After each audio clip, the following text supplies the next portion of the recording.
Hello and welcome to Brodual. This time we have our top mods of 2014. We did something similar for 2013 and a lot of people enjoyed it, so here's a look at the last year of Skyrim modding. Unlike our top 10s, this isn't a fixed list of mods. Instead we use the categories from our mod playlists and then choose 1 or 2 mods for each category. It's also important to keep in mind that these are our favourites from last year, so they're not necessarily based on downloads or popularity. And if one of your favourites missed the list, then be sure to share it in the comments below. First up is animation. This is one of the more scarce categories because releasing a good animation mod takes a lot of time, effort and skill. Apart from realistic boat bobbing, which adds a very subtle effect to boats, we didn't really make use of any animation mods. That was until the 21st of December when the dragon animation replacement was released. This is a mod that changes the default stance of dragons, as well as all subsequent animations that the new stance affects. So instead of a low lizard-like stance, they now take a stronger, higher stance. There's also animations for their attacks too, like their shouts and tail slam. It's also the first proper dragon animation mod, so that's why it takes our favourite spot. For armour mods we actually have 2, the Warmonger Armory and Omega Red's Gallery of Armour. Both mods add several sets to Skyrim, but they go about it in different ways. The Warmonger Armory adds 8 sets for both males and females. What makes them stand out is that they're actually remeshes of the vanilla armours. We used to see a lot of these types of armour mods back in 2012, but they were usually quite poorly done. These however were very well made, and clearly the author has put a lot of effort into crafting these new sets. And because they use vanilla assets, they fit right in and work alongside all texture replacers. Omega Red's Gallery on the other hand adds 4 entirely new sets of armour that were designed and built from the ground up. What we like the most is that they're mostly designed using city themes, so far including Windhelm, Solitude and Markarth. The only downside to this mod is that there's only 4 sets and development stopped a while ago. But we still think 4 fantastic looking sets is better than none, and there's still hope that development will restart soon. Our audio mod has to be the Immersive Sounds Compendium. What we like the most about this mod is that it doesn't just replace the vanilla sounds one for one, but instead replaces the generic sounds with multiple variants. So in the vanilla game, where weapons would sometimes share the same swinging sound, the mod now gives each individual weapon its own sound effect. The same goes for blocking audio, and it'll now take the weapon you're blocking into account. The idea of audio variety has also been applied to several other areas, including magic, footsteps and even the items you loot. So instead of the generic loot sound, you'll now hear fitting sounds depending on the type of item. But instead of rambling on, here's a snippet of the compendium.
Hopefully you could get a good idea of the mod, but if you're hungry for more then be sure to check out our full 10-minute spotlight.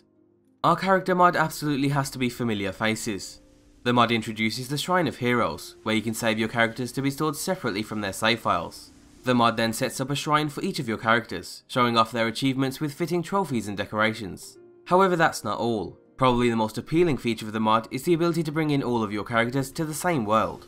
You get to choose where they spawn, and they'll behave like every other NPC in the game. And we can tell you firsthand that it's pretty cool to see your older characters randomly in a dungeon, or just shopping at Belethor's. You can even make them your follower and travel around Skyrim together. Or you can turn them into an enemy and fight against them whenever you're ready. What's great is that they keep all of their gear, stats, magic and shouts across saves too, so you really will be adventuring with your actual characters. The author's actually planning a huge overhaul of the mod very soon, so be sure to keep an eye out for that too. Our favourite city mod is JK's Skyrim.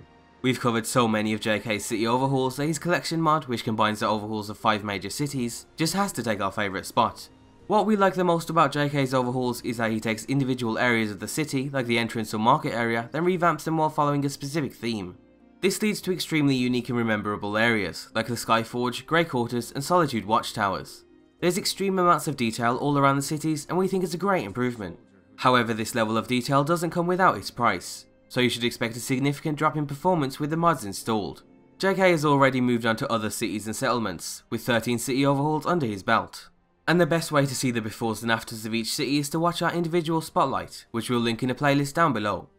For our favourite combat mod, we narrowed it down to 2 mods, but if we had to choose one, it'd probably be the Unlock Grip mod. Unlock Grip lets you use any melee weapon in any or both hands. That means you can dual wield a 2-handed weapon, or use both hands to wield a 1-handed weapon. This is particularly great if you're creating a huge character, a la the Mountain, and want to dual wield 2 giant battle axes. Switching your grip only takes a second and the press of a hotkey, but the mod isn't completely bug free, so expect some minor issues. We still really enjoyed playing around with it, and we really like the idea of the mod.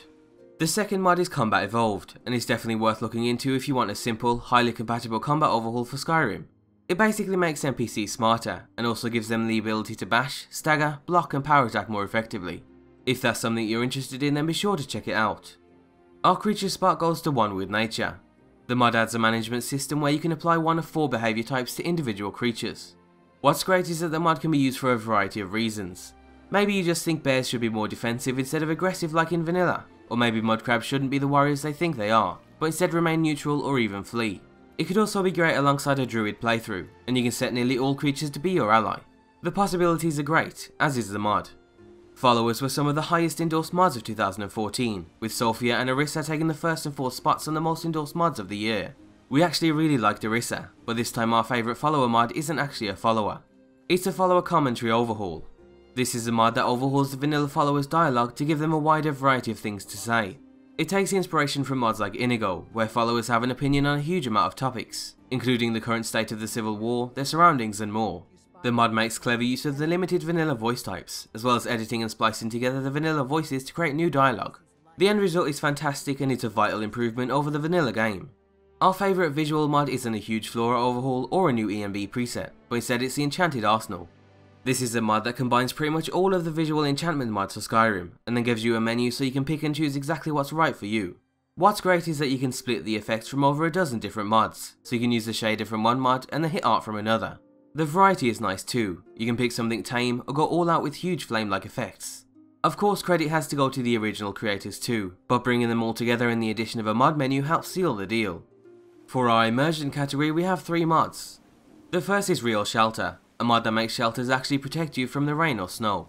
The mod works great and plenty of improvements have been made over the original release. It's perfect for Frostfall and it's also compatible alongside climates of Tamriel and the JK City series. Overall it's a very simple change, but it does a lot for Immersion, which are our favourite types of mods. The second mod is the Enhanced Camera. You've probably seen it in our videos, and it basically enables a visible body for your character, while still maintaining the original first person camera. So that means you can look down and actually see your body. It also opens up the ability to view animations in first person, so you can ride a horse, craft gear, and transform into a werewolf all in first person. We particularly like the death animation. Being knocked down and seeing the camera roll is a great effect. And finally, 2014 also saw the release of the Equipping Overhaul. This is a mod that makes all of your equipped weapons actually appear on your character's body. So now when you switch weapons you'll actually see your character pull it from their back or side, instead of it just appearing out of nowhere. It also offers realistic dual sheathing and weapon swapping too. A lot of the bugs have also been ironed out since release, so it's definitely worth a go. Our favourite interface mod is moreHUD. This is a great time saver mod that aims to cut the time you spend going into your inventory to manage it, or to just check the details of an item you just looted. With the new HUD you'll see more information on hover. You'll now see your current gold, carry weight and how much of that item you already have in your inventory. If it's a piece of equipment you'll even see the stat difference between it and the item you already have equipped, which is a feature seen in pretty much every other game with loot, so it's nice to finally see it in Skyrim. And finally you'll also see the effects for magical items including ingredients, scrolls, spellbooks and enchantments. So now you'll spend a hell of a lot less time in your inventory and repeating actions. For magic we chose Wintermyst. We didn't see too many spell packages last year, and instead mod has expanded on the other aspects of magic. Wintermyst is a mod that adds 104 unique new enchantments to Skyrim. There's 57 for armour and 47 for weapons, and they've been integrated exactly how the vanilla ones are, so they fit in extremely well. There's also a wider variety of enchantment effects, including those that react to the world around them, like weapons that summon spirits during storms. We've covered this mod plenty of times, and it actually made our top 10 magic mod list too. so if you still don't get the message, we don't know what will. 2014 was the year of Jaxonz Utilities, and they were definitely our favourite miscellaneous mods. The aim of the mods is to give you more control over several areas of the game. There's the Positioner, that lets you carefully move static objects. Then there's the Renamer, which lets you rename any object with a name, including things like horses. There's also Map Markers, which lets you mark any person, place or thing and find it on the world map. There's also several other tools, but these ones in particular we found most useful, and we're sure there's something useful in there for you too. Our favourite overhaul has to be Perkis Maximus. This is the successor to Skyrim redone, one of the most popular mods for Skyrim. As the name suggests, this is a large-scale perk, skill and gameplay overhaul. The mod changes so much that we had to split our spotlight into 4 episodes, which you can find in our Perkis Maximus playlist. The aim of the overhaul is to offer more rewarding gameplay, removing useless perks and passives, and replacing them with more diverse and unique alternatives. Several new playstyles are unlocked with the new perks and gameplay features, but to see more you can find a link to our playlist down below. The Morskom Estate brought together 2 great modders to create one of the most unique player homes for Skyrim so far.